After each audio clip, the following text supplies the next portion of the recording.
Hello everyone, welcome to Hindi voice. Guy de Maupassant, France के सबसे महान कथाकार की कहानी। पितृहत्या। वकील ने उसे पागल ठहराया था, नहीं तो इतने अजीब अपराध का कारण और क्या हो सकता था। एक प्रातः चेटोन के निकट नरकंटों में एक दूसरे की बाहों में लिपटे दो मृत शरीर पाए गए, एक पुरुष और दूसरी उसकी पत्नी। वह जोध समाज में अच्छा जाना माना धनी प्रौढ़ गत वर्ष से विवाहित था। औरत 3 वर्ष पूर्व पहले पति को खो चुकी थी। उनका कोई शत्रु नहीं था और उनको लूटा भी नहीं गया था। वह स्पष्टतया लोहे की छड़ों से एक के बाद दूसरे को पीटने के बाद किनारे पर नदी में फेंका गया था। जूरी की छानबीन से किसी बात का पता नहीं चला। नाविकों से पूछताछ की गई, वे कुछ भी नहीं जानते थे। मामले को बंद किया ही जा रहा था कि पड़ोसी गांव का बढ़ई जॉर्ज लुई, जो जेंटलमैन के नाम से जाना जाता था, ने अपने आप को पेश किया। उसने सारे प्रश्नों का उत्तर देने से इनकार कर दिया, सिवाय इसके मैं उस आदमी को 2 वर्षों से और उस औरत को 6 महीनों से जानता था। वे प्रायः मेरे पास पुराने फर्नीचर की मरम्मत के लिए आया करते थे, क्योंकि मैं अच्छा काम करता था। जब उससे पूछा गया कि फिर तुमने उन्हें जान से क्यों मार दिया, तो उसने हठपूर्वक उत्तर दिया, मैंने उन्हें मार डाला क्योंकि मैं उन्हें मार डालना चाहता था। इससे अधिक उससे पता नहीं चल सका। वह आदमी निसंदेह जॉर्ज था, जिसे पहले जनपद की नर्स को सौंपा गया था और बाद में छोड़ दिया गया था। उसका कोई नाम नहीं था सिवाय जॉर्ज लुई के, परंतु जो ही वो बड़ा हुआ, उसने अपनी रुचियों और स्वाभाविक कोमलता से, जिनसे उसके साथी असंबद्ध थे, अपने आप को असाधारण बुद्धिमान सिद्ध किया। इसीलिए उसका उपनाम जेंटलमैन पड़ गया तथा इस नाम के अतिरिक्त किसी और नाम से पुकारा नहीं जाता था। व्यवसाय के कारण उसे एक स्मरणीय कुशल बढ़ई माना जाता था। वह लकड़ी में थोड़ी बहुत नक्काशी करने का काम भी कर लेता था।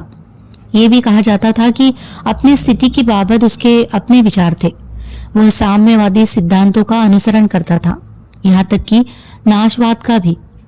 वह साहसी और हिंसा प्रधान कल्पित उपन्यासों को पढ़ने का बड़ा शौकीन था। एक प्रभावशाली चुनने वाला और श्रमिकों अथवा किसानों के वाद विवाद समितियों में बोलने वाला चतुर वक्ता था। वकील ने उसे पागल ठहराया था। सच देखा जाए तो ये कैसे माना जा सकता है कि उसने अपने सबसे अच्छे ग्राहकों को मार डाला, जो धनी और उदार थे, जैसा कि उसने माना। वे जिन्होंने 2 वर्षों में इतना काम दिया था जिससे वह 3000 फ्रैंक कमा सका था।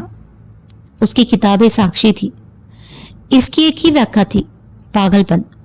उस व्यक्ति की प्रेतवादिता जो अपनी श्रेणी से फिसलकर और अपने आप को सर्वोपरि मानकर 2 भले व्यक्तियों की हत्या करके समाज से बदला लेता है। और वकील उसके उपनाम जेंटलमैन का साफ संकेत करता है, जो इस बहिष्कृत को तमाम पड़ोसियों ने दिया था। स्थिति की विडंबना पर ध्यान दीजिए।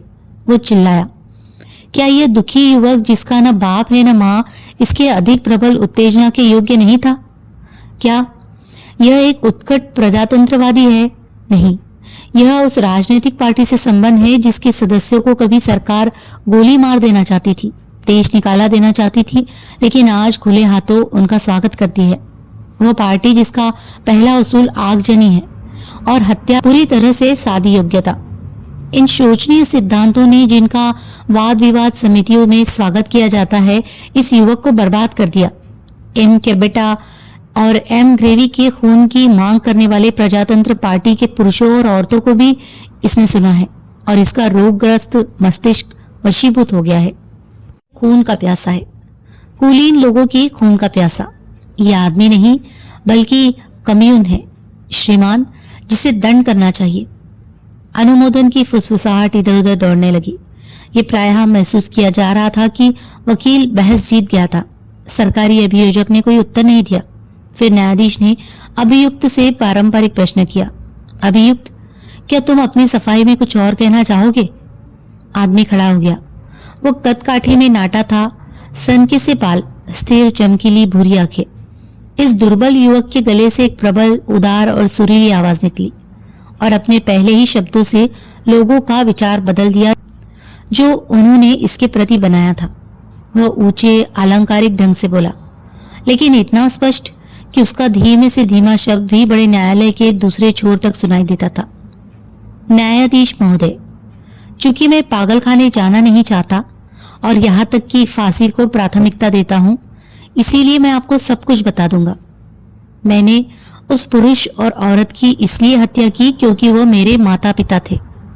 अब आप मेरी बात सुनिए और न्याय कीजिए। एक औरत ने बेटे को जन्म देकर उसे नर्स के पास भेज दिया। यह अच्छा रहता कि उसे पता होता कि उसके अपराध में साथ देने वाली नन्हे बच्चे को उस निरपराध को कौन से जनपद में ले गई थी। निरपराध परंतु लंबे दुख के लिए, जार्जिक प्रसूति के लिए, इससे भी बड़ी मृत्यु के लिए अपराधी बनाया गया था, क्योंकि उसे विलाप के लिए, भूखा मरने के लिए, अपेक्षाकृत सड़ने के लिए त्याग दिया था। यह नर्स को मासिक खर्च नहीं दिया गया था। जिसने मुझे दूध पिलाया था वह औरत निष्कपट थी, अधिक सच्ची, अधिक स्त्रीत्व युक्त, महान आत्मा, मेरी अपनी माँ से अच्छी माँ। उसने मुझे पाला। वो अपना दायित्व निभाने में असमर्थ थी। अभागे व्यक्तियों को मृत्यु के लिए छोड़ देना ही बेहतर है, जिन्हें ग्रामों में इस तरह फेंक दिया जाता है जैसे सड़कों के किनारे कूड़ा करकट। मैं इस संदिग्ध विचार के साथ बड़ा हुआ कि मैं किसी अपमान को लिए हुए हूं। एक दिन दूसरे बच्चों ने मुझे दोगली संतान कहा। उनको इस शब्द का अर्थ नहीं आता था।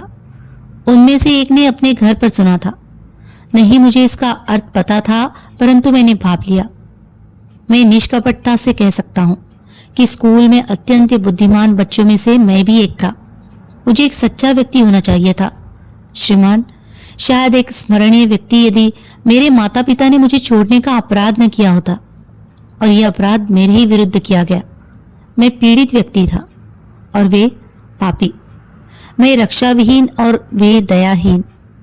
उन्हें मुझे प्यार करना चाहिए था, परंतु बहिष्कृत कर दिया। मेरा जीवन उनका ऋणी था, परंतु जीवन क्या उपहार है? कुछ भी हो, मेरा जीवन दुर्भाग्यपूर्ण था। मेरे लज्जापूर्ण परित्याग के बाद मुझे उन्हें प्रतिकार के अतिरिक्त कुछ भी नहीं देना था।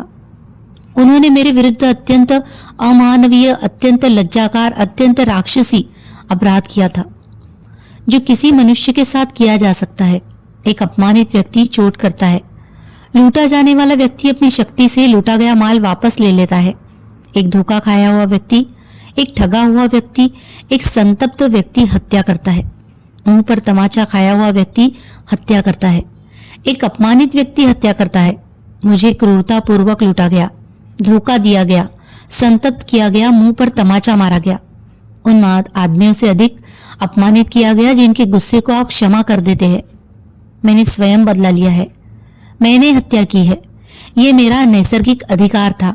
मैंने उस भयानक जीवन जो उन्होंने मुझ पर थोपा था के बदले में उनका जीवन ले लिया। आप इसे पितृहत्या कहेंगे। मेरे माता पिता कहाँ है? वे व्यक्ति जिन पर घृणित बोझ था, एक भय, एक कलंक का धब्बा, जिनके लिए मेरा जन्म संकट था और मेरा जीवन लज्जा के लिए धमकी। उन्होंने स्वार्थपूर्ण खुशी ढूंढी, बच्चा पैदा किया जिसकी इच्छा नहीं थी। उन्होंने इस बच्चे को शमन कर दिया। उनको उसी प्रकार प्रतिफल देने की मेरी बारी थी। और फिर भी अंत में मैं उनसे प्यार करने को तैयार था। अब 2 वर्ष हो गए। जैसा मैं आपको पहले ही बता चुका हूं, जब मेरे पिता पहली बार मेरे घर आया था, मुझे किसी प्रकार की शंका नहीं थी। उसने फर्नीचर की 2 वस्तुओं का ऑर्डर दिया। मुझे बाद में पता चला कि गांव के पादरी से खुफिया वायदे के अंतर्गत उसने जानकारी प्राप्त की थी। वो प्रायः आता, मुझे काम देता और कुछ पैसे भी देता। कभी कभी विभिन्न विषयों पर मुझसे बातचीत भी करता। मैंने उसके लिए थोड़ा बहुत प्यार महसूस किया। इस वर्ष के आरंभ में वह अपनी पत्नी मेरी माँ को लाया। जब वह अंदर आई तो जोर से कांप रही थी। मैंने सोचा कि वह नाड़ी मंडल की व्याधि से ग्रस्त है। उसने कुर्सी और एक गिलास पानी मांगा। उसने कुछ नहीं कहा और पागलों की तरह मेरे माल को घूरती रही और मेरे द्वारा पूछे गए प्रश्नों का कोई उत्तर उसने नहीं दिया, केवल असंगत हाँ और न के सिवाय। जब वह चली गई तो मैंने सोचा कि उसका दिमाग कुछ ठीक नहीं था। वह अगले महीने फिर आई और शांत थी, अपने आप की स्वामिनी। उस दिन काफी लंबे समय तक वे बातें करते रहे और मुझे एक बड़ा ऑर्डर दिया। बिना शंकित हुए मैंने उसे 3 बार देखा, परंतु एक दिन वह मेरे जीवन के बारे में, मेरे बचपन के बारे में, मेरे माता पिता के बारे में बातें करने लगी। मैंने उत्तर दिया, मैडम, मेरे माता पिता दुरात्मा थे जिन्होंने मुझे त्याग दिया। इस पर उसने अपना हाथ दिल पर रखा और बेहोश होकर गिर गई। मैंने तुरंत विचार किया, यही मेरी माँ है। परंतु अपना शक जाहिर न करने के लिए मैं सावधान था। मैं चाहता था वो आती जाती रहे। इस तरह अपनी बारी में मैंने पूछताछ की। मुझे पता चला कि उनका विवाह अभी गत जुलाई में हुआ था। मेरी माँ केवल 3 वर्षों तक विधवा रही थी। काफी अफवाहें थी कि पहले पति के जीवन काल में ये दोनों प्रेमी थे, परंतु कोई सबूत सामने नहीं आ रहा था। मैं ही सबूत था जिसको पहले छिपाए रखा और अंत में नष्ट करने की आशा किए बैठे रहे। मैंने प्रतीक्षा की। वह सायंकाल आई, हमेशा की तरह मेरे पिता के साथ। उस दिन वह अत्यंत उत्तेजित प्रतीत हो रही थी। मैं नहीं जानता था क्यों।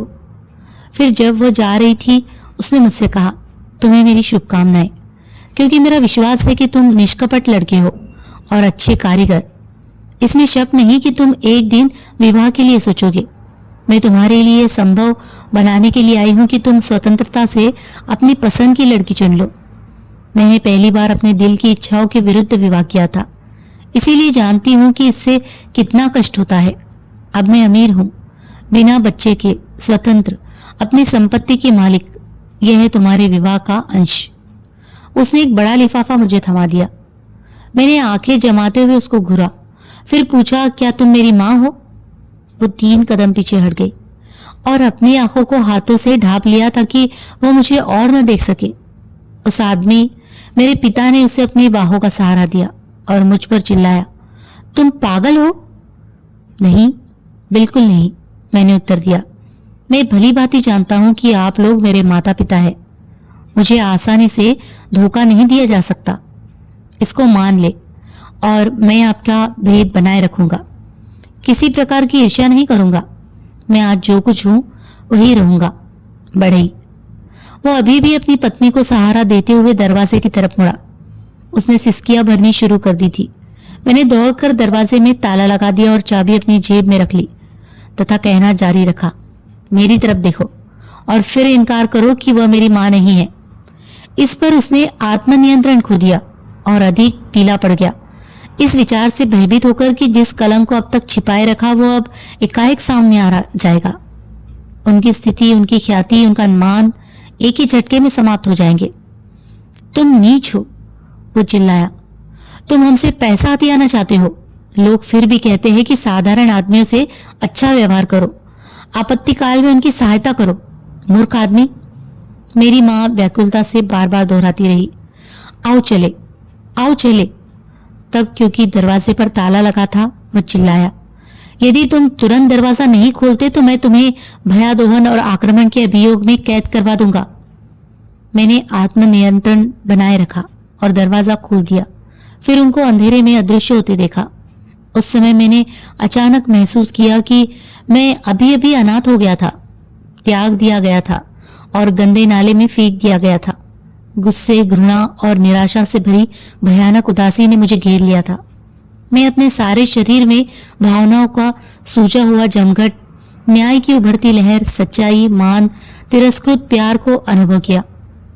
मैंने उनको पकड़ने के लिए सीन नदी के किनारे की तरफ दौड़ना शुरू कर दिया, क्योंकि चेटोन स्टेशन पर पहुंचने के लिए वे वही रास्ता अपनाया करते थे। मैंने बहुत पहले ही उन्हें पकड़ लिया। रात गहरी अंधेरी हो गई थी। मैं घास पर चुपके चुपके दौड़ने लगा ताकि वे मेरी आहट न सुन सके। मेरी माँ अभी भी रो रही थी। मेरा पिता कह रहा था, ये तुम्हारी अपनी गलती है, उससे मिलने के लिए क्यों जोर देती थी? हमारा यह पागलपन था। हम बिना उसे बताए चोरी चोरी उस पर दया दिखा सकते थे, ये देखते हुए कि हम उसे पहचान नहीं सकते। इस प्रकार के भययुक्त भेदों का क्या लाभ था? फिर मैंने अपने आप को उनके रास्ते में गिरा दिया, प्रार्थी की तरह। स्पष्ट रूप से आप मेरे माता पिता हैं, मैं हकलाया। तुम एक बार मेरा बहिष्कार कर चुके हो, क्या दोबारा मुझे स्वीकार नहीं करोगे? इस पर न्यायाधीश महोदय, उसने मेरी तरफ हाथ उठाया। मैं अपने मान, अपने कानून तथा अपनी सरकार की कसम खाकर कहता हूं, उसने मुझे चोट पहुंचाई और मैंने उसे कोट के कॉलर से दबोचा। उसने अपनी जेब से पिस्तौल निकाली। मैंने लाल रंग देखा। मुझे मालूम नहीं कि मैंने क्या किया। मेरी जेब में कैलिपर था। मैंने उन्हें घुसा दिया अपनी सारी शक्ति के साथ। फिर औरत शोर मचाने लगी, सहायता, हत्या, और मेरी दाढ़ी नोचने लगी। जाहिर है कि मैंने उसे भी मार डाला। मैं कैसे जान सकता हूं कि उस क्षण मैंने क्या किया।